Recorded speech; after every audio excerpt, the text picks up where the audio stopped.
Bapak dan Ibu sekalian, Assalamualaikum warahmatullahi wabarakatuh. Waalaikumsalam warahmatullahi wabarakatuh. Selamat pagi. Pagi. Baik, Bapak dan Ibu, ada pepatah tak kenal maka Saya. ta'aruf ya, kenalan maksudnya. Baik, saya perkenalkan diri dulu. Nama saya masih seperti yang dulu. Ada yang sudah tahu? Belum ya? Iya, nama saya Donald R. Nainggolan. Saya menyelesaikan pendidikan di S1 dan S2 di pertambangan. Kemudian sebelum menjadi ASN dari tahun 2009 sampai 2015, saya kerja di pertambangan. Posisi terakhir saya senior engineering di salah satu perusahaan Australia. Kemudian tahun 2015 saya bergabung di PPSDM Geominerba. Selanjutnya, Bapak dan Ibu, di tahun 2024 saya dikasih kesempatan, diberi amanah menjadi Widesuara di PPSDM Geominerba. Gitu ya. Bapak dan Ibu, sebelum mengawali pembelajaran hari ini, mari kita berdoa menurut ajaran kepercayaan kita masing-masing. Berdoa dipersilahkan.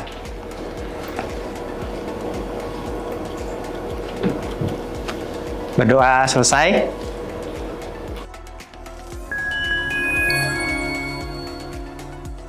Bapak Ibu peserta pelatihan yang berbahagia, materi subtopik kedua yakni identifikasi gas hasil peledakan.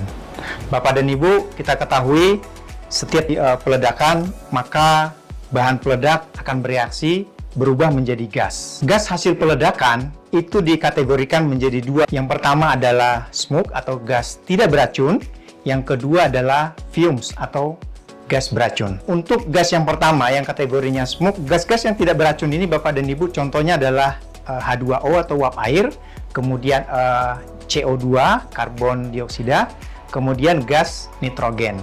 Yang kedua Bapak dan Ibu adalah fumes. Nah, fumes ini Bapak dan Ibu, ini adalah gas yang beracun. Contohnya adalah gas CO dan gas NO. Bapak dan Ibu, gas CO dan NO ini tentu sangat berbahaya. Pastikan gas-gas ini sudah hilang secara visual. Kemudian lakukan pemeriksaan.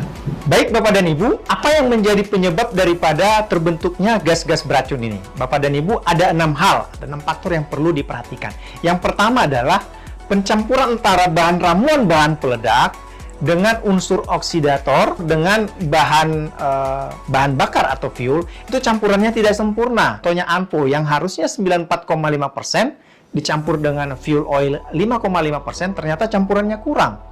Mungkin fuelnya menjadi 3% atau 2,5%. Kemudian yang kedua adalah letak primer yang tidak tepat Bapak dan Ibu. Ya, primer itu posisinya ada, penempatannya ada 3. Di dasar, di tengah, dan di atas. Di atas tertarik Bapak dan Ibu. Sehingga ya primer tadi tidak kontak dengan bahan produk utamanya. Yang ketiga Bapak dan Ibu, kurang tertutupnya karena timingnya kurang padat ya. Sebagaimana kita ketahui Bapak dan Ibu, partisi daripada kolom lubang ledak itu adalah bahan peledak, kemudian material penyumbat. Nah, ini kurang padat Bapak dan Ibu, sehingga bahan peledak tadi kontak dengan udara atau kontak dengan air yang ada di permukaan, sehingga reaksinya menghasilkan gas-gas beracun. Yang keempat Bapak dan Ibu, adanya air di dalam lubang. ANPO itu tidak cocok Bapak dan Ibu di lubang berair, karena ANPO akan larut. Yang berikutnya Bapak dan Ibu, yang kelima adalah sistem tunda atau delay dari detonator yang digunakan. Sebagai contoh, mungkin jaraknya terlalu rapat, tapi Bapak dan Ibu menggunakan delay yang sangat jauh atau sangat lama, sehingga ketika lubang pertama meledak, ini akan menginisiasi retakan Bapak dan Ibu ke lubang kedua, sehingga bahan peledak di lubang kedua menyusup ke dalam retakan. Nah, ketika lubang kedua terinisiasi Bapak dan Ibu, maka bahan peledak yang masuk ke rekahan ini akan berpotensi menghasilkan reaksi gas-gas beracun. Kemudian yang terakhir Bapak dan Ibu, adanya kontak reaksi antara bahan peledak dengan material yang ada di lubang ledak, baik itu sulfida maupun karbonat. Kemudian Bapak dan Ibu, apa yang perlu diperhatikan pada kegiatan peledakan, yakni ketika area diledakkan, maka Bapak dan Ibu tunggu sampai kurang lebih 15 menit. Pastikan bahwasanya gas-gas tadi hilang ya. untuk di tambang terbuka lebih menguntungkan Bapak dan Ibu ya, karena ada sirkulasi angin. Tapi untuk di tambang bawah tanah Bapak dan Ibu perlu yang namanya ventilasi. Katakanlah menggunakan blower Bapak dan Ibu untuk mencairkan gas-gas beracun yang ada di lokasi peledakan. Nah, Bapak dan Ibu, pada saat pemeriksaan area tadi gas-gas beracun, pastikan Bapak dan Ibu menggunakan APD yang tepat. Selanjutnya, Bapak dan Ibu, bagaimana metode pengukuran gas yang terbentuk ya? Bapak dan Ibu ada 5 level ya. Level yang 0 itu adalah gasnya tidak berwarna Bapak dan Ibu. Nah, ini tidak berbahaya. Kemudian level 1 Bapak dan Ibu, itu gasnya mungkin berwarna putih, ya semacam seperti uap air Bapak dan Ibu ya. Ini juga tidak berbahaya. Kemudian level 2 Bapak dan Ibu, itu gasnya sudah mulai kelihatan sedikit kuning. Bapak dan Ibu, udah mulai kelihatan kuning.